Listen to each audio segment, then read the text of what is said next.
Hello, and welcome back to Fifth Entertainment.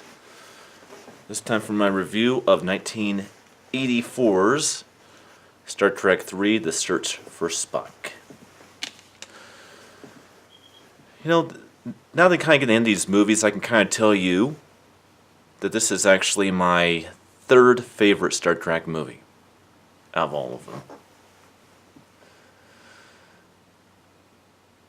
Now, as I mentioned before, I think the Star Trek III: The Search for Spock is actually better than Star Trek II: The Wrath of Khan. I know that a lot of people probably are wondering why. Well, as I mentioned before, this kind of feels a lot like a original series episode. It has everything that pretty much made Star Trek original series kind of have its own formula. You have a crisis of some kind mixed in with an intriguing story. There's a morality tale to be learned. Kirk is sort of more of a warrior-driven, passionate protagonist. And his crew are along for the adventure. He always has to fight the villain. There's always some sort of tragedy to deal with. Although this one, I say tragedy is the biggest of any thing that has ever been done in Star Trek with this movie. And the atmosphere of it is just, this feels a lot like an original series episode. And it's very dark. This is probably one of the darkest Star Trek movies ever, if not the darkest. I can just simply say that this one's always been my go-to film as a child, was this one. I went to this one more often than I went to Star Trek II: The Wrath of Khan. But overall, I like both films. And this, of course, is the middle chapter of what they did in Star Trek II for Star Trek IV, which is a trilogy story. Which I thought was interesting.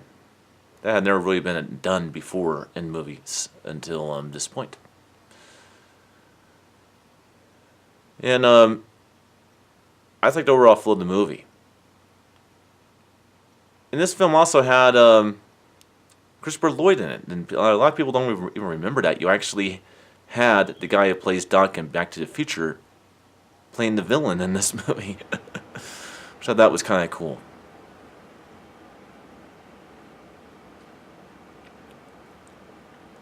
This one also has a lot of emotion. I say that there's more emotion in this Star Trek movie than there is in almost every Star Trek movie. There's always emotion in them, but this one had a lot of emotion. You know, with the destruction of the USS Enterprise NC-1701, the original ship, meaning his doom at the hands of Kirk, having to destroy his own ship. The death of Kirk's only son, and the fact that his son sacrificed himself to save others. There's also kind of a perk, with Sarek, Spock's father in the movie, that simply says, "At what cost? Your ship, your son." And he's like, and Kirk's response, of course, to this is, "If I didn't do it, the cost would have been my soul." And so there's a lot of heart in this one. I think that's another thing that kind of draws me more towards Star Trek III: The Search for Spock than any of the other Star Trek movies. There's plenty of emotion in other movies, of course, but this one's had a lot. Well, let's go into the premise and synopsis and plot of the movie. It takes place a few months after the events of Star Trek II: Wrath of Khan. Kirk discovers that Spock, before he died, transferred pretty much his soul essence into Dr. McCoy. And he has to go and find a way to go back to the Genesis planet and pick up Spock's remains. And with Spock's remains in McCoy, go to Vulcan to perform some sort of ritual that may or may not bring Spock back to life, but mostly just to give peace of mind to let his soul rest in to help his friend McCoy, and that's really what kind of works so well with it. And of course, he's denied to take the Enterprise out. Matter of fact, Starfleet wants to decommission the ship. It's just the irony of it. This ship does get destroyed later in the movie. So he goes above their head and he steals the Enterprise. Meanwhile, while he's doing this and gathering up our band of heroes to go on this rogue mission, the Genesis planet somehow, through his unnatural birth, somehow resurrected Spock's body. And it did it in such a way that Spock's body is actually growing with the planet. It's decaying. So the more that the planet actually is destroying itself and itself alive, Spock's getting older. And he starts out as an infant and ends up going all the way to, of course, the age that we know Spock to be. All while the planet's destroying itself. Meanwhile, there's a Klingon ship commanded by the character that Christopher Lloyd plays, but I forget his name. I think it may be something like Commander Ching or Commander Krieg or some. Yeah, I think it's Commander Krieg. I think it's the name of the character. But he's on pursuit. He destroys a science vessel that was bringing Kirk's son to the Genesis planet. Kirk's son, as well as Lieutenant Savick, are trapped on the planet. And they come across, of course, a very much alive, young version of Spock that actually does not have his brain intact. His brain's there, but his memory, his soul is not there. Is in Dr. McCoy. And so he's like a man-child throughout the movie. Of course, David sacrifices himself to save Spock, actually. People didn't really notice that, but the Klingon that was still going to execute one of the prisoners down below by orders of Christopher Lloyd's character, while the Enterprise is pretty much diminished. Not destroyed, but diminished. They can't do anything. David pretty much sacrifices himself by fighting the Klingon and getting, gutted. There's a very emotional scene where Kirk basically is collapsing, literally collapsing, because he's completely hopeless and completely he can't do anything while his son is being gutted and killed by Klingon on the planet. So, like I said, this is a very dark movie. And then, of course, Kirk, as well as Chekhov and Scotty, prime the Enterprise for self-destruct and blow it up with the assailants inside, the Klingons, and gets down to the planet.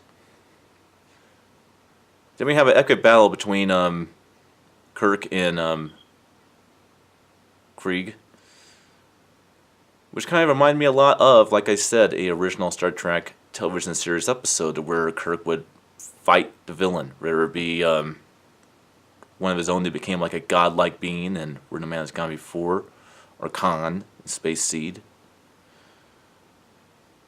or all the other battles he had, like in the Season 2 episode Dangerous of Triskelion, or Private Little War, she fought that beast. There's so many examples, and this kind of reminded me of it, the whole battle, the whole fight.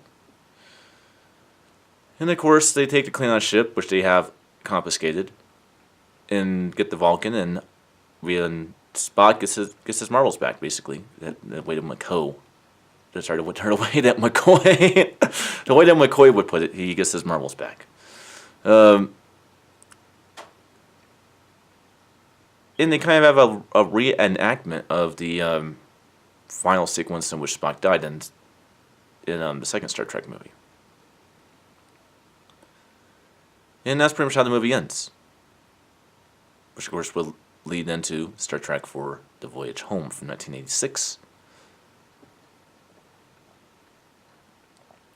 Well, audio and video quality. This one kind of goes back to looking more and sounding more like Star Trek: The Motion Picture did. It has a video quality that looks just like a really good high-definition movie in this very well restored and crystal clear picture that doesn't feel at all like it actually belongs in the 1980s.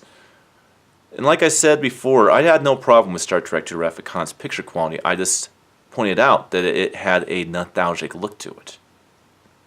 There's nothing wrong with the movie having that nostalgic look. I don't mind movies having a sort of video look that takes you back to the decade in which they were made. I actually prefer it. I like it when they do that.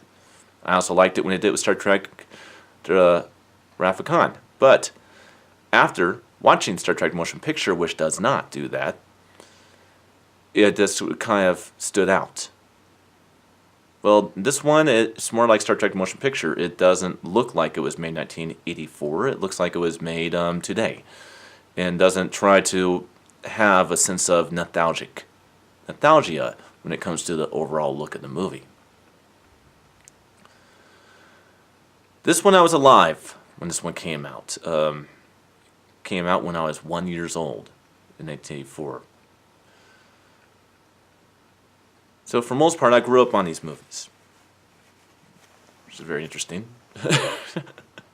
Star Wars films, not so much, because the last Star Wars movie was the only one I was alive of the original trilogy, that is, when it came out. The first two I was not even conceived. But yeah, the picture has a very good balance again. Like I said, it's a unique, very interesting balance of cool, warm, and neutral, just like Star Trek for the motion picture. And I thought that it really looked really good. The sound, same too. A lot of continuous, constant sound on all 5 speakers in subwoofer. It really did have that type of feel to it. Now keep in mind, did I get the full experience on sound with these movies? Well, I don't get the full experience on any 7.1 soundtrack, per se, in a direct way, due to the fact that I only have 7.1 system. Now, my sound system can decode 7.1 is 7.1, but it's still limited to 5 speakers in the sub. Someday, probably in the next few months, I will have a 7.1 receiver, and I will hook up the Eder 2 speakers. But I will probably be doing it in such a way that is designed for Dolby Atmos and DTS:X application, but that will definitely still give you a lot more to work with on a 7.1 sound scale. But the sound, definitely, you can tell the difference between a 7.1 track from a 5.1 track. There's a whole lot more sound going on, even when you have 5 speakers in the sub. So I would say the sound in this was pretty good.